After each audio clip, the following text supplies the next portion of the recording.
এবার ওই লোকটা দাঁড়ায়, দাঁড়ানোর পর অজু করে, অজু করার পর তাহাজ্জুদ সালাতে দাঁড়ায় যায়।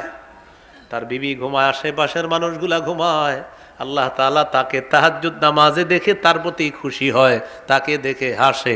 আল্লাহ তাআলা তাকে দেখে তার প্রতি সন্তুষ্ট হয়ে যায়।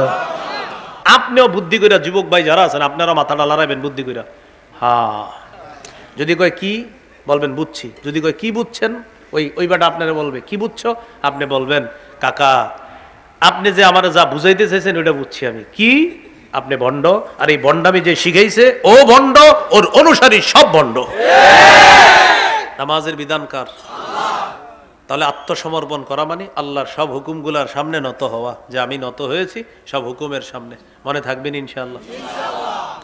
আবু দাউদের হাদিস 1449 নম্বর হাদিস।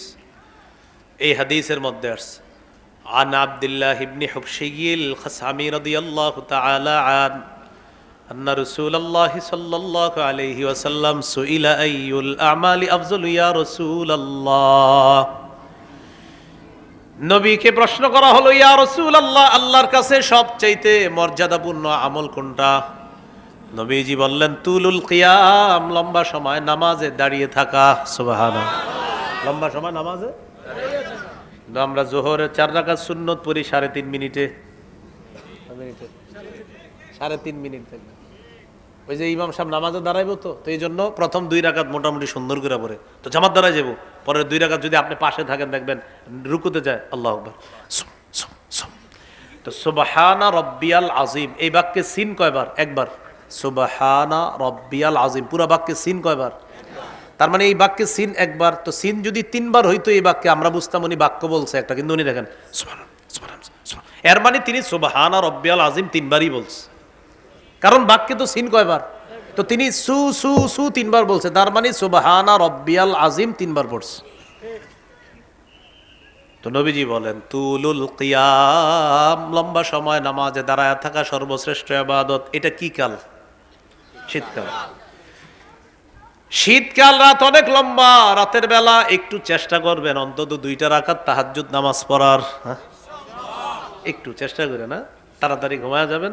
10টায় যদি ঘুমান 4টা পর্যন্ত 6 ঘন্টা ঘুম। 10টায় ঘুমাইলো 4টার পরেও তাহাজ্জুদের সময় থাকে। সহিহুত তারগিব 630 নম্বর হাদিস। এই হাদিসের মধ্যে আছে রাজুলুন কামা ফি লাইলাতিন বারিদাতিন মিন ফিরাশিহি ওয়া লিহাফিহি ওয়া দিসারিহি ফাকামা ওয়া তাওয়াদ্দা সুম্মা কামা ইলা সালাহ।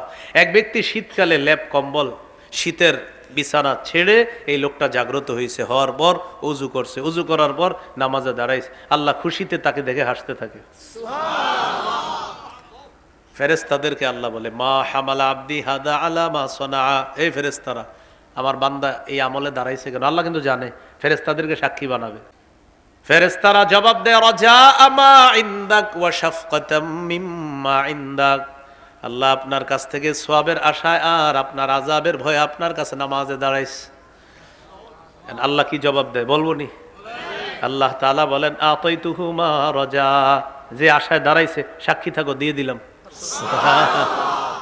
ওয়া আম্মানতুহু মিম্মা ইয়াখাফ, যে ভয়ে দাঁড়িয়েছে সাক্ষী থাকো, নিরাপত্তা দিয়ে দিলাম। পড়বেন নি? আল্লাহ তৌফিক দান করে। মাগরিবের পরে যদি কাজ না থাকে একটু 2-4 রাকাত নফল পড়েন না। মনে করেন মাগরিব পড়ছেন, তো আজকে আপনার অফিস নেই, আজকে গার্মেন্টস নেই, আজকে ছুটি আছে, তো মাগরিবের পরে সময়টা কাজে লাগান, একটু নামাজে দাঁড়ান, 2-4 রাকাত নফল নামাজ পড়েন। এশার নামাজ পড়লেন, পড়ার পর আপনার কাজ নাই, আলাদা কোনো কাজ নাই, কিন্তু এশার পরে আপনি বাস কিতাবি তালিম যদি হয় কোনো মসজিদে, বিভিন্ন মসজিদে হয়, এখন ফজরের পরে হয়, এশার পরে কোনো মসজিদে জোহরের পরে হয়, তো যেই মসজিদে এশার পরে সেখানে আপনি কিতাবি তালিম শুনলেন, শোনার পর আবার 2-4 রাকাত নামাজ পড়েন, নফল নামাজ, একটু কোরআন তেলাওয়াত করেন। আমি বুঝাইতে চাইলাম সময়গুলো একটু কাজে লাগান। আরে আপনি জান্নাতে যান, যদি আল্লাহ জান্নাতে যাওয়ার তৌফিক দান করেন, জান্নাতে যারা যাবে তাদের কোনো আফসোস থাকবে না, একটা আফসোস থাকবে, আল্লাহ আমি যদি দুনিয়াতে ওই সময়টা আরেকটু কাজে লাগাইতাম তো আমার জান্নাতের আসনটা এখানে না হয়ে আরো ভালো আসন হতো। এই আফসোস সব জান্নাতি করবে। তো নবীরে প্রশ্ন করছে হুজুর কোন আমল শ্রেষ্ঠ? নবী বললেন রাতের বেলা নামাজ পড়া অথবা যে কোনো নামাজে লম্বা সময় দাঁড়িয়ে থাকা। আর একটা হাদিস শোনায় আপনাদেরকে, মাজমাউজ জাওয়ায়েদ 2 নম্বর খণ্ড 258 নম্বর পৃষ্ঠা। এক ব্যক্তির সুন্দরী স্ত্রী আছে, নবীজি সাল্লাল্লাহু আলাইহি সাল্লাম বলেন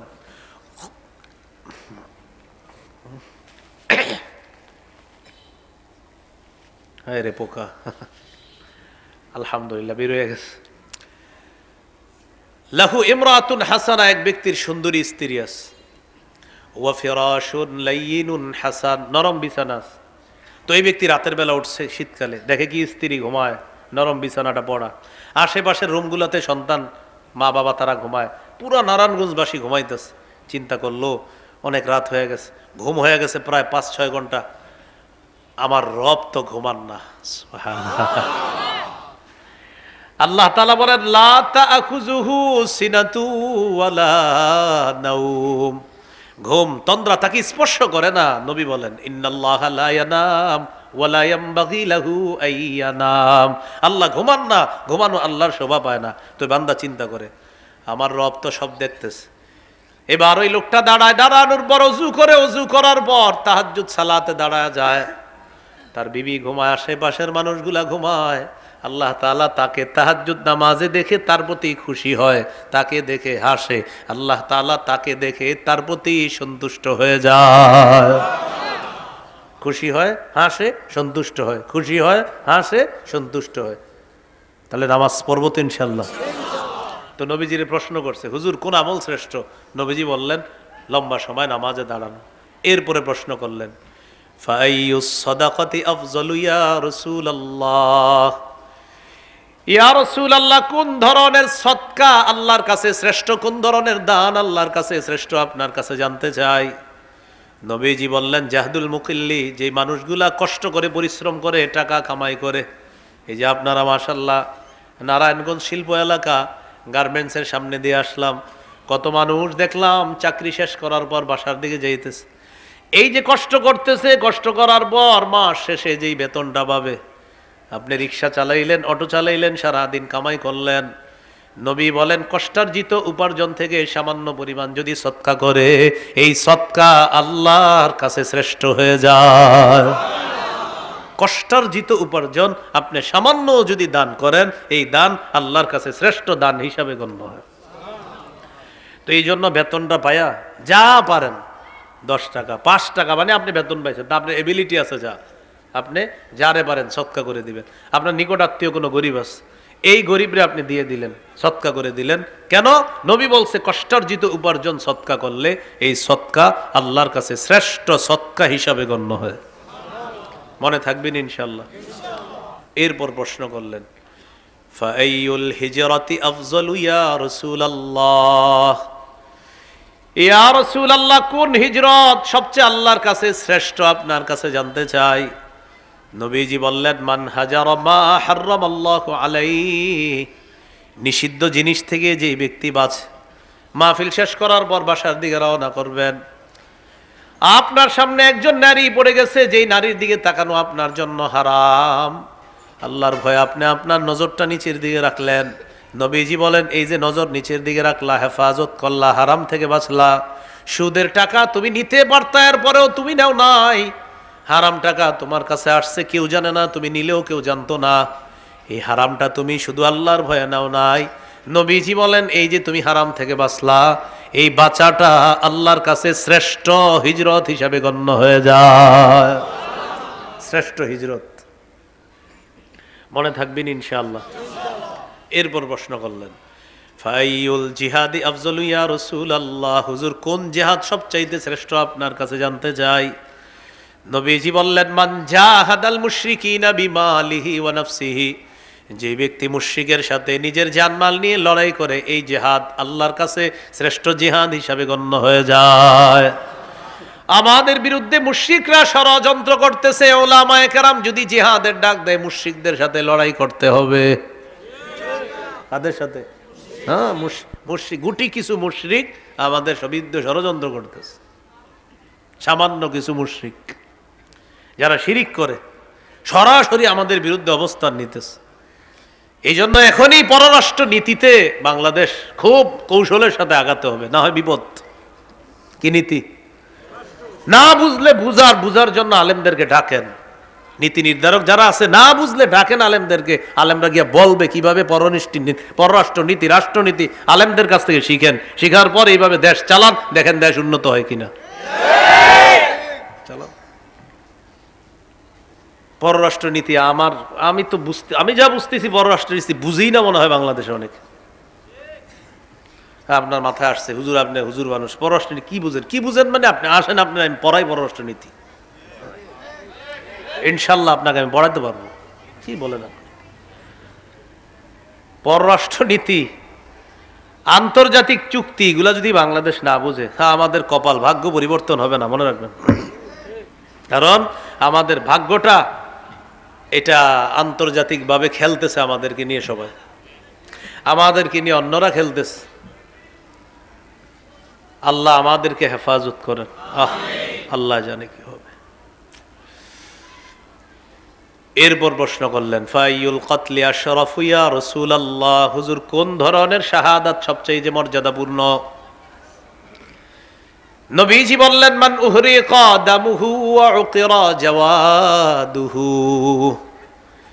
যে ব্যক্তি তার বাহন সহ, ঘোড়া সহ শহীদ হয়ে যায়।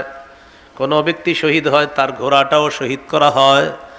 এই যে এক ব্যক্তি তার ঘোড়া সহ শহীদ হয়, এই শাহাদাতের মর্যাদা আল্লাহর কাছে শ্রেষ্ঠ মর্যাদা হিসাবে গণ্য হয়ে যায়।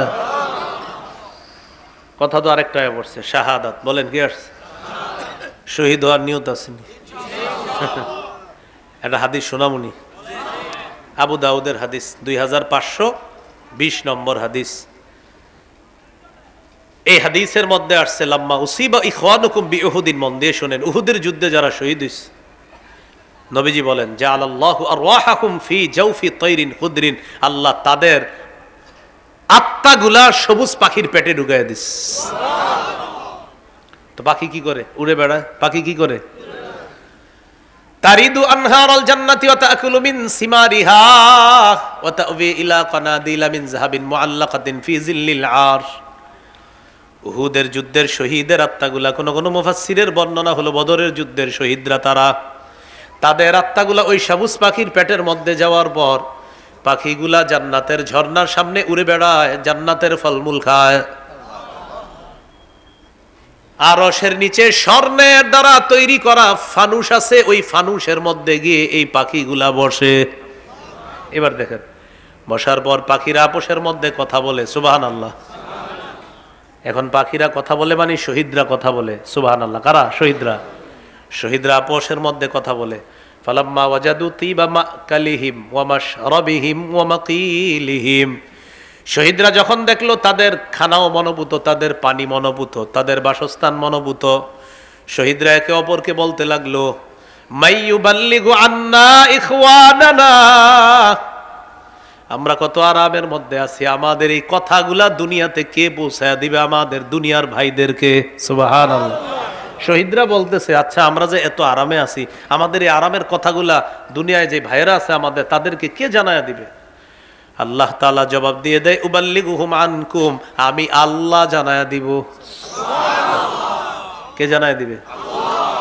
এবার দেখি আল্লাহ জানিয়েছেন কিনা, বলেন। সূরা আলী ইমরান, বলেন 169 নম্বর আয়াতে তাদের ব্যাপারটা আল্লাহ তাআলা আমাদেরকে জানায়া দিছে। সুবহানাল্লাহ।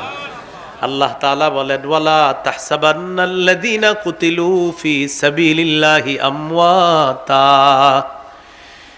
যারা শহীদ হয়ে গিয়েছে বদরের যুদ্ধে শহীদ, উহুদের যুদ্ধে যারা শহীদ হয়ে গিয়েছে, তোমরা তাদেরকে মৃত মনে করো না।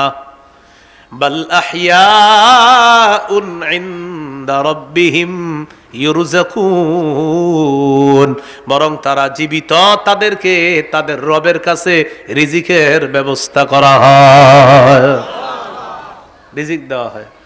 ফারিহিনা বিমা আতাহুমুল্লাহু মিন ফাদলি, আল্লাহ তাআলা শহীদদেরকে যেই নিয়ামত দান করেছেন, এই নিয়ামত পেয়ে শহীদরা আনন্দিত, উল্লাসিত।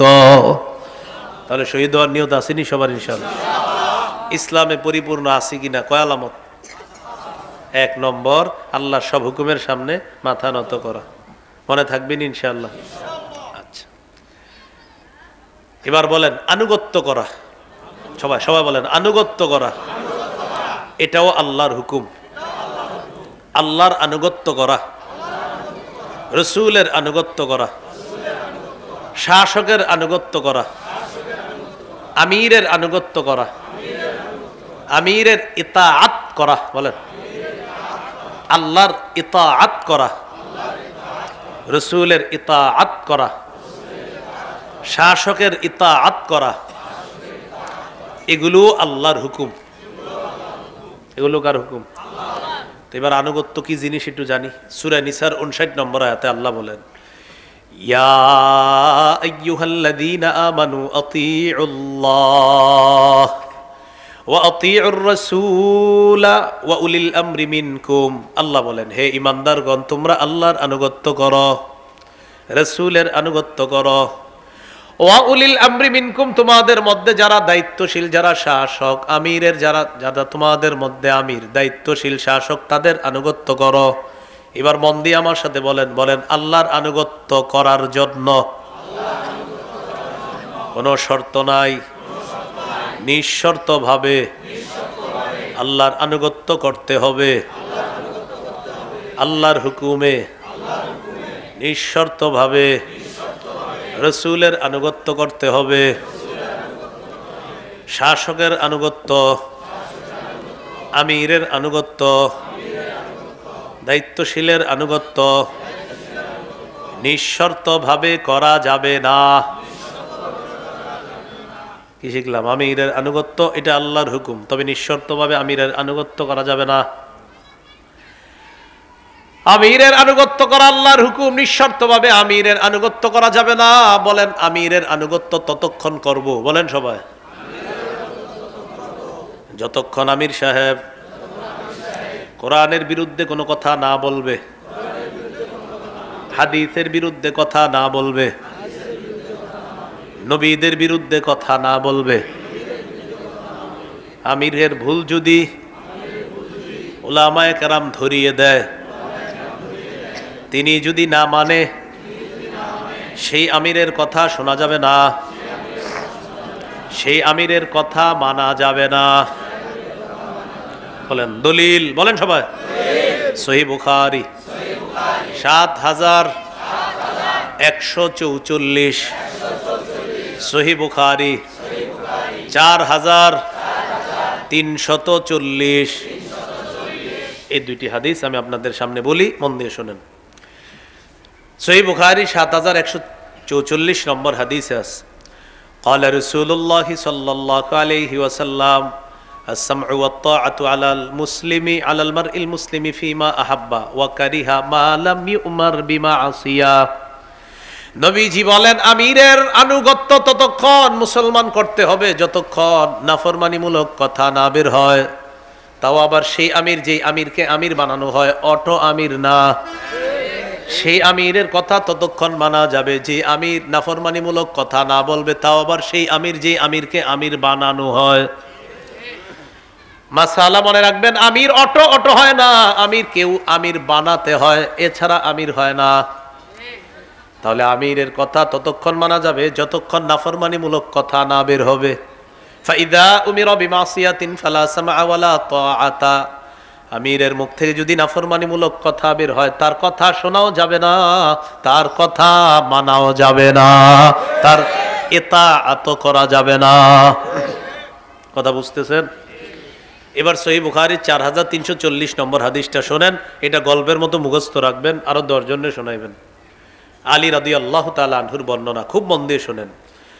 عن علي بن أبي طالب رضي الله تعالى عنه قال بعث النبي صلى الله عليه وسلم سريا, আল্লাহ নবী একটা বাহিনী প্রেরণ করলেন।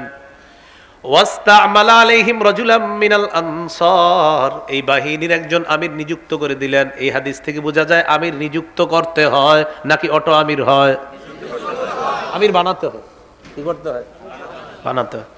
ভাই আমার বয়ান অন্যদিকে কেউ নিবেন না। অনেকে মনে মনে বলতেছে হুজুর মনে হয় অমুক রে কয়, কিন্তু অমুকে যদি অটো হয় তো অমুক রে বলছি। আপনি শুধু শুধু নিজের গায়ে নিয়েন না। এখন আমি যে কথাগুলো বলবো, আমার তো একটা বয়ানের অভ্যাস জানেন, আমি জীবনও বলবো না এটা অমুকে। আমার কথা আপনি তার গায়ে লাগাবেন যার মাঝে এই দোষ আছে। এবার আমি বেদাতের ওয়াজ যখন কখনো করি, এই আশেপাশে অনেক জায়গায় বৈশা বৈশা বলবে, হে এটা আম করে কয়, হ্যাঁ ভাই আপনি বেদাতি হইলে তো আপনিরই কই। এ দেখবেন হুজুর করে এসে খোঁচায়, হুজুর আরিফ বিন হাবিব কালকে যে বয়ানটা করছে বেদাত নিয়া, কারে বলছে? তো হুজুরা বলে কেন বেদাতিদেরকে বলছে? হুজুর বেদাতিকে? তো হুজুরা বলতেছে বেদাত করে যে। হুজুর যেটাকে? হুজুরা বললো যেটা সে। এখনো টেনশনে পড়ে গেছে। আপনার টেনশন কি? কয় হুজুর আরিফ বিন হাবিব তো মনে হয় কথাগুলা আমারে বলছে। তখন ইমাম সাহেব বুদ্ধি করে কয় আপনি কি বেদাতি? এখন যদি কয় হ্যাঁ, তো ওয়াজ আপনারই করছে। আর যদি বলেন না, তো আপনি এত টেনশন করেন কেন? এখন আমি আমিরের যে বিষয়টা বলতেছি, এখন অটো আমির শব্দটা তার গায়ে লাগবে যে অটো আমির। কথা বুঝছেন?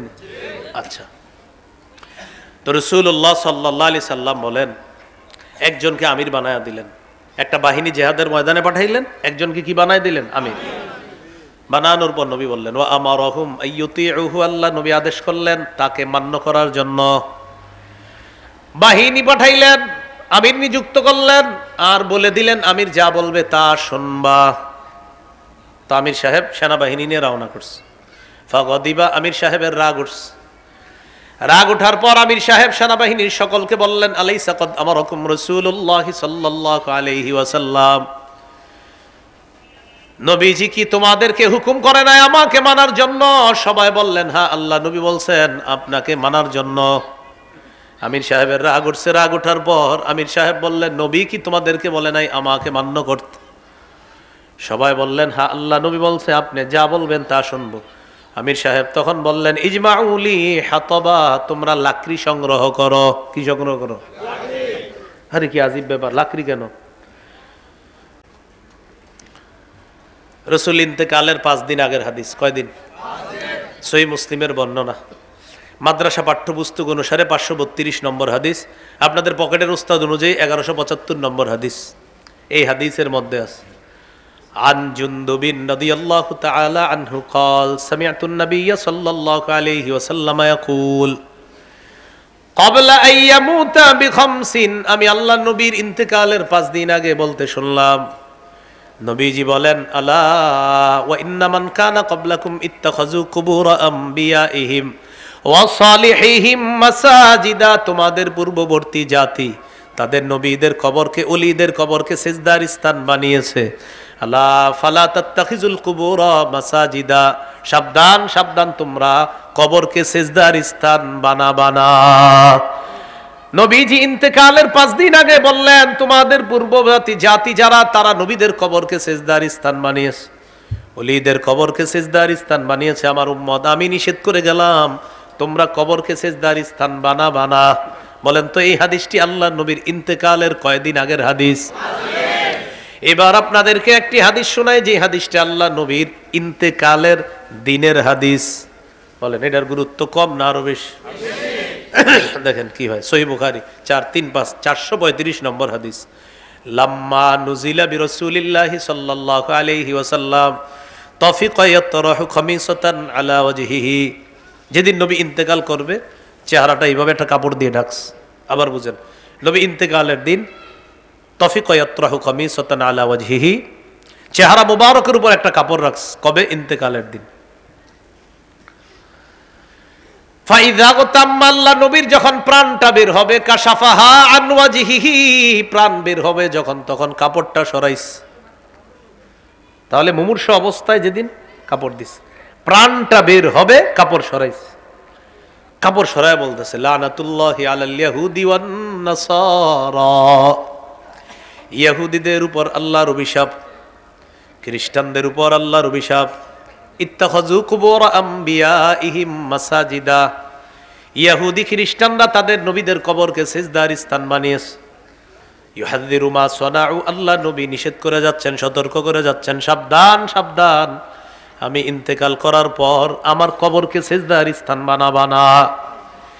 এক সাহাবী নবীর সামনে আসছে, আসার পর বললেন ইয়া রাসূলুল্লাহ, অমুক এলাকায় সফর করতে গেলাম যখন, ওই এলাকায় গিয়ে পর দেখি কি একদল মানুষ তাদের নেতাকে সেজদা দেয়।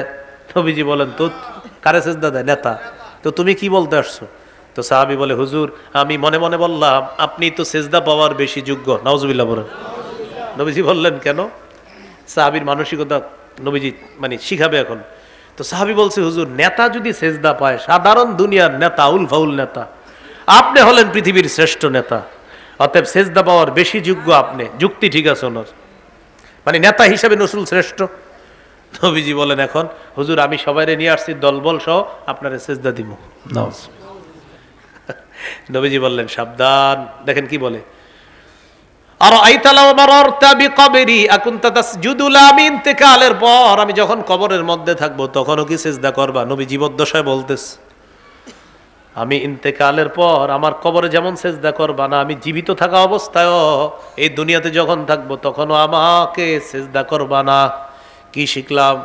পৃথিবীর শ্রেষ্ঠ যিনি, পৃথিবীর সবচেয়ে শ্রেষ্ঠ ওলি বলেন, নবী বলেন, রাসূল বলেন, শাইখুল হাদিস বলেন, মুফতি মুহাদ্দিস মুফাসসির যা বলেন, এই পৃথিবীতে যত ভালো গুণ হতে পারে সব আমার নবীর। সুবহানাল্লাহ। আমার নবীকে সেজদা দেওয়া হারাম, তার খবরকে সেজদা দেওয়া হারাম। অতএব দুনিয়ার অন্য কোনো আল্লাহর ওলিকে সেজদা দেওয়া হারাম। পীর মাশায়েখ গাউস কুতুব শাইখুল হাদিসকে সেজদা দেওয়া হারাম। তার কবরে সেজদা দেওয়া কোটিবার হারাম। আমাদের বাংলাদেশে কবর কেন্দ্রিক সেজদা না থাকলেও পৃথিবীতে আছে, এই এলাকায় আছে, তুই তো জানি আমি।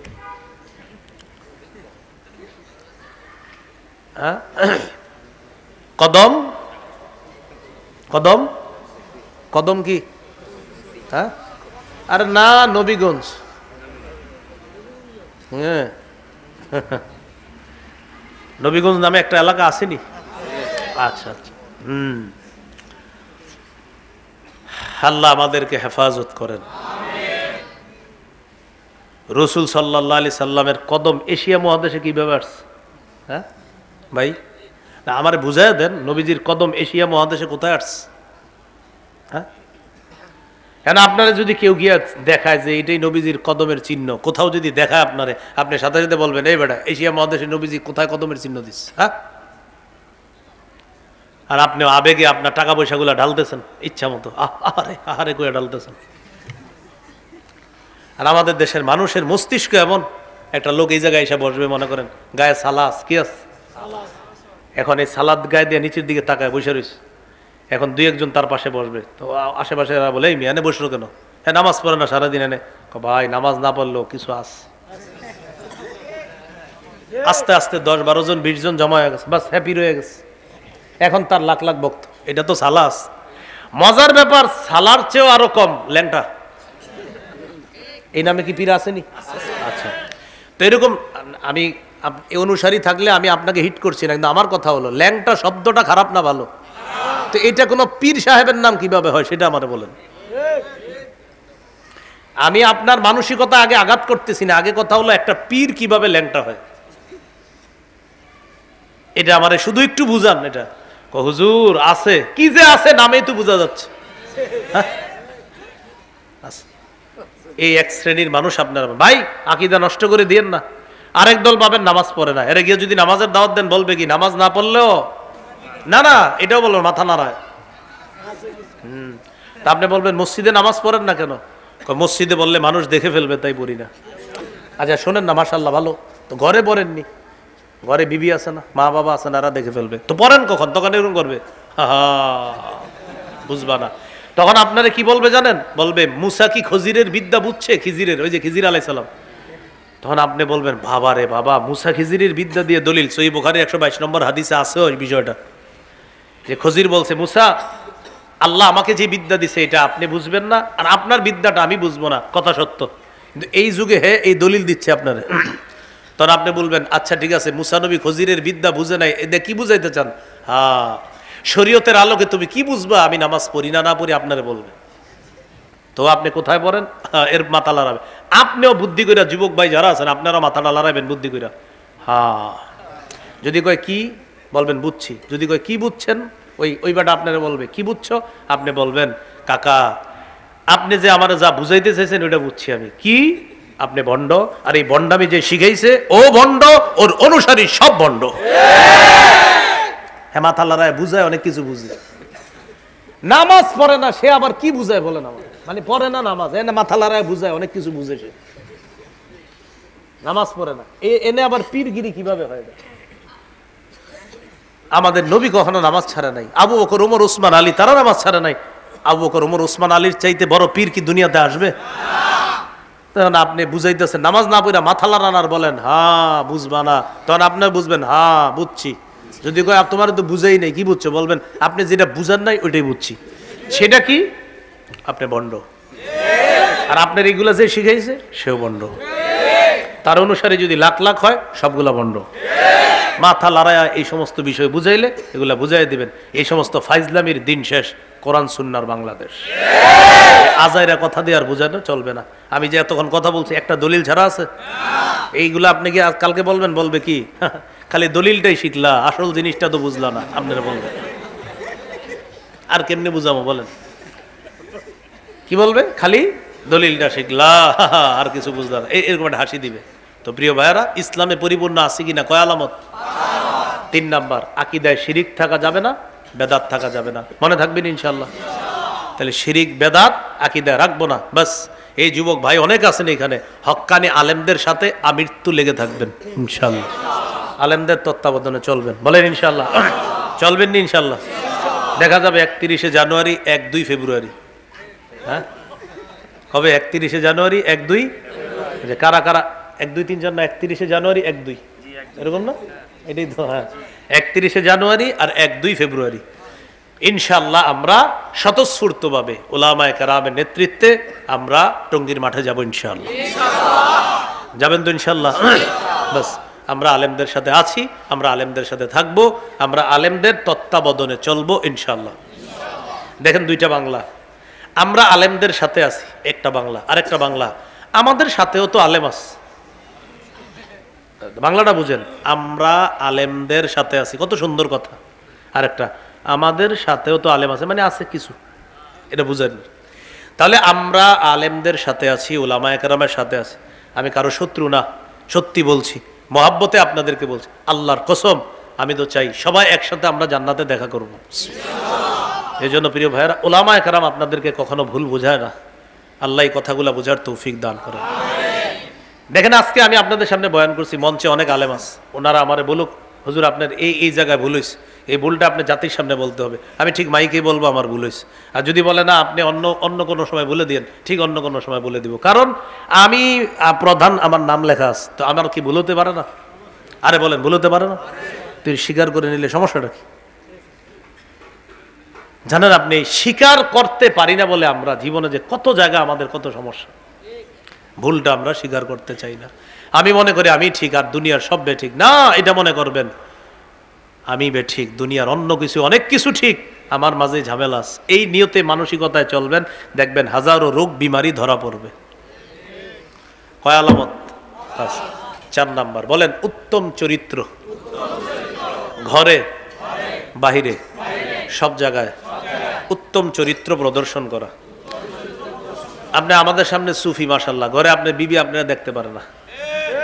হ্যাঁ, এটা হবে না, সব জায়গায় সুন্দর হতে হবে।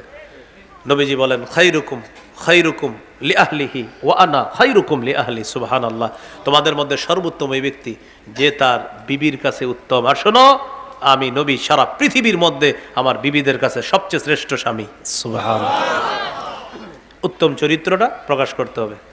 এর মাঝে আমাদের কিছু ভাই মসজিদে গিয়ে আপনারা কিছু উত্তম চরিত্র মাঝে মাঝে যা দেখান, মসজিদে গেছে একটা পিচ্চি ছেলে সামনের কাতারে আছে, এই তোর নাম কি?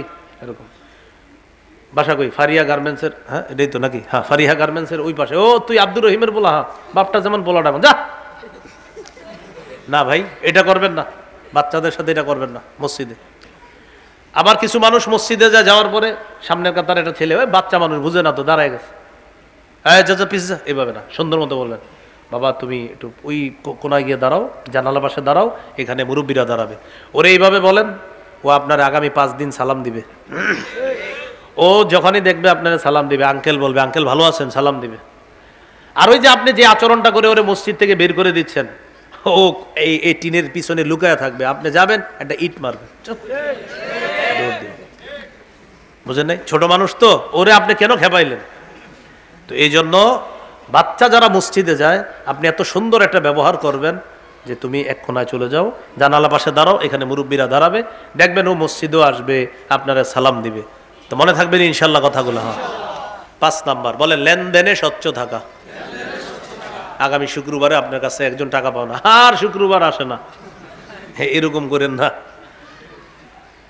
সূরা মাইদার 1 নম্বর আয়াতটা মনে রাখবেন। আল্লাহ বলেন, ইয়া আইয়ুহাল্লাযীনা আমানু আউফু বিল উকুদ, হে ঈমানদারগণ, লেনদেনগুলা, চুক্তিগুলা তোমরা পুরা করো। তো যত চুক্তি আছে, যাদের সাথে লেনদেন আছে, আমরা পুরা করব। আর ভাই, আপনারা যারা টাকা পাওনা আছেন, অর্থাৎ যার কাছে আপনি পাওনা, তাকে আপনি এই যদি দেখেন যে 2-4 দিন বেচারা আর একটু সুযোগ চায়, সুযোগ দিয়েন, আল্লাহ জান্নাতে আপনাকে সহজ করে দিবে। 2-4 দিন সুযোগ দেওয়া যেতে পারে, কিন্তু আবার বললেন না যে সময় বাড়লে কিছু বাড়বে, না না না না, এটা আবার কি হবে? সুদ হবে। অন্য কোথাও বিষয়বস্তু দিয়ে দিন, সুদ সম্পর্কে বলে দিব, হ্যাঁ ইনশাল্লাহ। সুদ ওইটা আবার ভয়ঙ্কর অপরাধ। ওইটা নিয়ে আলোচনা করছি তো আপনাদের, কোথায় জানি, ওই যে ইয়া মাদ্রাসায়, আব্দুল সবুর সাহেবের মাদ্রাসায়, কোথায়, কাশীপুর কাছে নেন তো, এইখানে ওয়াজ করছি তো কবে জানি, সুদ নিয়ে লম্বা আলোচনা করছি। তো যাই হোক, আজকে আমরা এই কথাটা শিখলাম, সূরা বাকারা 208 নম্বর আয়াত, ইসলামে পরিপূর্ণ প্রবেশ করা, করেছে কিনা 5টি আলামত, আত্মসমর্পণ করা, সব হুকুমগুলা মাথা পেতে মেনে নেওয়া, 2 নম্বর ইখলাসের সাথে আমল করা, 3 নম্বর বিশুদ্ধ আকীদা। ওই আকীদায় শিরিক রাখা যাবে না, বেদাত রাখা যাবে না, আর ওই যে মাথা লড়ায় বলা যাবে না যে হা, এরকম বলা যাবে না, আমরা শরীয়ত মানবো। 4 নম্বর উত্তম চরিত্র, 5 নম্বর লেনদেনে স্বচ্ছ থাকা।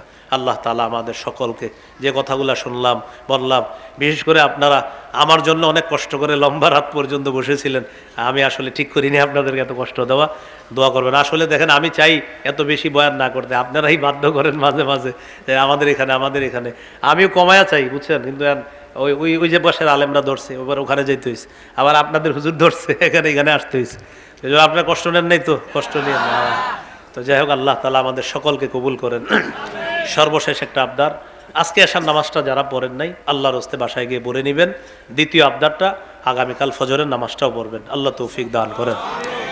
আল্লাহ তাআলা আমাদের সকলকে যে কথাগুলো বললাম, শুনলাম, আমল করার তৌফিক দান করেন। আমিন। আখিরু দাওয়ানা আলহামদুলিল্লাহি রাব্বিল আলামিন।